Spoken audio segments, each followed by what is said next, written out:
Very very good evening दोस्तों, कैसे हैं आप सब? आप सबका स्वागत है शारदा साइंस क्लासेस के इस प्यारे से चैनल पर।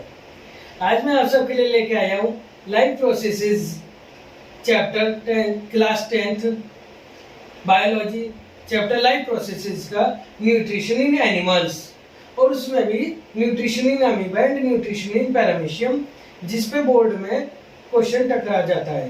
5 मिनट की एक छोटी सी वीडियो है जिसमें हम अमीबा और पैरामीशियम के न्यूट्रिशन के बारे में सीखेंगे। ठीक है, देखिएगा जरूर। न्यूट्रिशन जैसे हमने पहली वीडियो में देखा, न्यूट्रिशन क्या होता है? फूड इनटेक करना, खाना खाना, फूड लेना, इसे हम न्यूट्रिशन कहते हैं। कौन सा लिविंग बीइंग किस फॉर्म में फूड ले रहा है नेचर से, उसे न्यूट्रिशन कहते हैं। तो जो अमीबा है, पैरामीशियम है, ये दोनों यूनिसेल्युलर लिविंग बीइंग होते हैं। यूनिसेल्युलर मतलब एक ही सेल के। आपने 9th क्लास में पढ़ा होगा कि हमारी बॉडी सेल से मिलकर बनी है। जैसे पूरा घर हमारा ईंटों से मिलकर बना होता है, मैटर एटम से मिलकर बना होता है, ऐसी हमारी बॉडी सेल्स से मिलकर बनी होती है। तो हम तो इनफाइनाइट, हम तो मिलियंस बिलियंस सेल के बने हुए। लेकिन अमीबा और पैरामीशियम ऐसे लिविंग बीइंग हैं, ये एनिमल की कैटेगरी में ही आते हैं जो एक ही सेल के हैं, यूनिसेल्युलर है, और केवल माइक्रोस्कोप में इन्हें देखा जा सकता है। तो ये किस तरह से अपना फूड ले रहे हैं नेचर में, ये हमें देखना है। इसे कहते हैं nutrition in amoeba and nutrition in paramecium. तो इस न्यूट्रिशन, इनका जो न्यूट्रिशन मेथड है वो होता है होलोजोइक। ठीक है, न्यूट्रिशन जैसे प्लांट्स अपना खुद बनाते हैं उसे कहते हैं ऑटोट्रोफिक, जो दूसरों पर डिपेंड होते हैं उन्हें कहते हैं हेटरोट्रोफिक, जैसे कि हम। अब उसी में ही एक टाइप होता है होलोजोइक। हेटरोट्रोफिक का ही एक टाइप होता है होलोजोइक। हम भी होलोजोइक है, अमीबा भी होलोजोइक है, पैरामीशियम भी होलोजोइक है। Holozoic nutrition. होलोजोइक न्यूट्रिशन क्या होता है? Organism consume food and digest it inside the body. Organism मतलब जो भी लिविंग बीइंग है, जो भी एनिमल है या जो भी लिविंग बीइंग है, वो फूड को ले रहा है अंदर और अपनी बॉडी के अंदर उसे डाइजेस्ट करा रहा है। जैसे हम खाना खाते हैं माउथ से और हमारे स्टमक में, इंटेस्टाइन में फूड डाइजेस्ट होता है, ऐसे ही जो इस मेथड को कहते हैं होलोजोइक। ऐसे ही अमीबा भी अपनी सेल के अंदर फूड लेता है और फिर अंदर ही उसे डाइजेस्ट कराता है, क्योंकि उसकी बॉडी तो एक ही सेल की बनी है, तो उसके लिए तो एक ही सेल है, उसकी पूरी बॉडी है, तो इसे होलोजोइक ही माना जाता है, क्योंकि वो अपनी सेल के अंदर फूड ले रहा है और फिर उसे डाइजेस्ट करा रहा है। तो ये होलोजोइक होते हैं। Organism consume food and digest it inside the body, body के अंदर डाइजेस्ट करा रहे हैं। ठीक है, असल में होलोजोइक इसलिए जरूरी है क्योंकि कुछ एनिमल्स ऐसे, कुछ लिविंग बीइंग्स ऐसे भी है जो भारी उसे ब्रेक डाउन कर देते हैं फूड को। जैसे फंगस है, फूड को पहले से चढ़ा गला देगा तब उसे खाएगा, तो वो होलोजोइक नहीं होता। इसलिए होलोजोइक में खास बात क्या होगी, हम अंदर ही खाने को तोड़ रहे हैं, अंदर ही उसे ब्रेक डाउन कर रहे हैं अपनी बॉडी के। ठीक है, तो अमीबा कैसे करता है?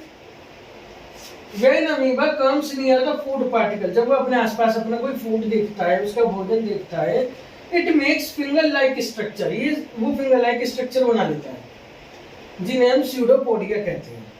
जैसे ये एक अमीबा है, अमीबा की आपको पता होगी कोई फिक्स शेप नहीं होती, जैसे जेली होता है ऐसे ही कोई फिक्स शेप नहीं है।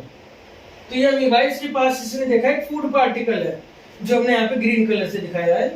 मान लो ये फूड पार्टिकल और ये अमीबा, इसने देखा यहाँ एक फूड पार्टिकल है। ये सेंस से इन्हें पता लग जाती है कि हमारे आसपास हमारा फूड है। ठीक है, तो ये क्या करेगा? इसे फिंगर लाइक स्ट्रक्चर बना लेगा, इस तरह की फिंगर लाइक स्ट्रक्चर बना लेगा। जैसे इस तरह से कुछ फिंगर लाइक प्रोजेक्शन निकाल लेगा अपनी सेल में से। असल में प्लाज्मा मेम्ब्रेन आपने पढ़ा होगा 9th क्लास में, फ्लेक्सिबल होती है, कैसी भी शेप ले लेती है। तो इस पे सेल वॉल तो होती नहीं है क्योंकि एनिमल है, प्लाज्मा मेम्ब्रेन है, केवल सेल मेम्ब्रेन है, तो इसकी शेप बदल सकती है। तो ये इस तरह की शेप चेंज कर लेता है, और इसे कहते हैं स्यूडोपोडिया। और फिर फूड को इनटेक कर लेता है, अंदर ले लेता है। और अंदर कहाँ लेता है? जैसे हमारे तो स्टमक होता है, इसके पास होती है फूड वैक्यूल। क्या होती है? Food vacuole.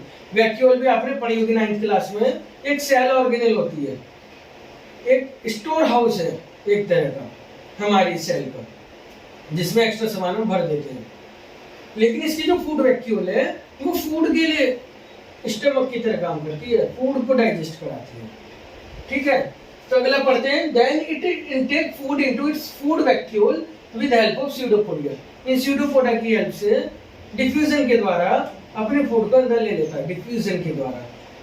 ठीक है, इस प्रोसेस को हम इंजेशन भी कहते हैं। इंजेशन मतलब खाना खाना। Then in food vacuole it digest food with digestive enzyme. फिर इस फूड वैक्यूल के अंदर डाइजेस्टिव एंजाइम सीक्रेट होते हैं चारों तरफ से और इस फूड को डाइजेस्ट करा देते हैं। जैसे हमारे स्टमक में रिलीज होते हैं ना एंजाइम्स और हाइड्रोक्लोरिक एसिड, तो इसके अंदर कुछ डाइजेस्टिव एंजाइम जो लोअर लेवल पे जरूरी होंगे बस वो सीक्रेट होते हैं और इसका फूड डाइजेस्ट हो जाता है इस फूड वैक्यूल के अंदर। ठीक है, तो इस प्रोसेस को कहते हैं डाइजेशन। और उसके बाद then absorb the digestive food in cytoplasm. अब इसकी पूरी बॉडी एक ही सेल की है तो ये उस फूड को एब्जॉर्ब कर लेता है। जैसे हमारा फूड एब्जॉर्ब होता है हमारी इंटेस्टाइन में और फिर ब्लड में चला जाता है, ऐसे ही अपना फूड अपने साइटोप्लाज्म में भेज देता है जिससे एनर्जी मिल सके। ठीक है, तो इसे कहते हैं absorption. And then expel the remains outside by diffusion. और फिर बाकी बचा हुआ जो एक्स्ट्रा है उसे भी डिफ्यूजन के द्वारा ही बाहर फेंक देता है और इस तरह से अमीबा अपना फूड का पूरा डाइजेशन कर लेता है। ठीक है, तो बहुत सिंपल सा प्रोसीजर है, डायग्राम जरूर बनाना है और 3-4 स्टेप है इसके, ये लिखने हैं। ये स्लाइड को आप नोट्स की तरह भी यूज कर सकते हैं। अब हम देख लेते हैं न्यूट्रिशन इन पैरामीशियम। पैरामीशियम भी यूनिसेल्युलर होता है सब और ये स्लीपर शेप होता है। स्लीपर मतलब चप्पल जैसी शेप का होता है और इसके यहाँ पे एक स्पेसिफिक स्पॉट होता है। जैसे इसमें तो स्यूडोपोडिया है, कोई स्पेसिफिक नहीं, अपने आप बन जाते हैं, लेकिन इसकी में एक फिक्स शेप है। ये इसके लिए माउथ की तरह समझो जहाँ से खाना खा रहा है, तो ये माउथ तो नहीं है ऑब्वियसली, लेकिन एक स्ट्रक्चर है जहाँ से फूड को इंटेक कर रहा है, तो इसे एनसीईआरटी में नाम दिया गया स्पेसिफिक स्पॉट। अब इसकी सेल में क्या दिख रहा है हमें चारों तरफ कुछ हेयर लाइक स्ट्रक्चर दिख रही है। ये हेयर से बाल से हेयर लाइक, असल में हेयर लाइक है, बाल हेयर नहीं है, हेयर लाइक स्ट्रक्चर है जिन्हें हम कहते हैं सिलिया। जो यूनिसेल्युलर ऑर्गेनिज्म होते हैं जैसे बैक्टीरिया भी होता है या फिर ये पैरामीशियम, तो इनके पास होते हैं सिलिया। सिलिया क्या होते हैं? हेयर लाइक प्रोजेक्शन निकल होते हैं प्लाज्मा मेम्ब्रेन के, ठीक है, सेल मेम्ब्रेन के। तो ये इनसे प्लाज्मा मेम्ब्रेन से निकले हुए सिलिया की हेल्प से फूड को खिसका लेता है और अपने स्पेसिफिक स्पॉट के अंदर ले लेता है। ठीक है, तो this is a unicellular organism which have numerous hair like structure called cilia around its cell, cell के चारों तरफ, and with the help of this cilia it intakes food. ये लिखा है intake, it intakes food at specific spot on its cell. इसकी cell पर जो specific spot है यहाँ से अंदर ले लेता है फूड को। ये भी होलोजोइक न्यूट्रिशन है। इस तरह से पैरामीशियम का तो 2 लाइन में ही हो जाता है पूरा प्रोसेस, 2 लाइन में मतलब लिख लेंगे। ठीक है, तो न्यूट्रिशन है अमीबा न्यूट्रिशन इन पैरामीशियम, एक छोटे छोटे टॉपिक है, आप देख लीजिएगा जरूर। अमीबा ने स्यूडोपोडिया की हेल्प से लिया है, फूड वैक्यूल के अंदर लिया है, फिर वहां पर डाइजेस्ट कराया और फिर एक्सपेल कर दिया। ये डायग्राम है छोटा सा, पैरामीशियम का डायग्राम है, इसने सिलिया की हेल्प से स्पेसिफिक स्पॉट के अंदर ले लिया है। ठीक है, दोनों का होलोजोइक न्यूट्रिशन है क्योंकि फूड को इनसाइड लेके बॉडी के अपने डाइजेस्ट करा रहे हैं। Thank you so much.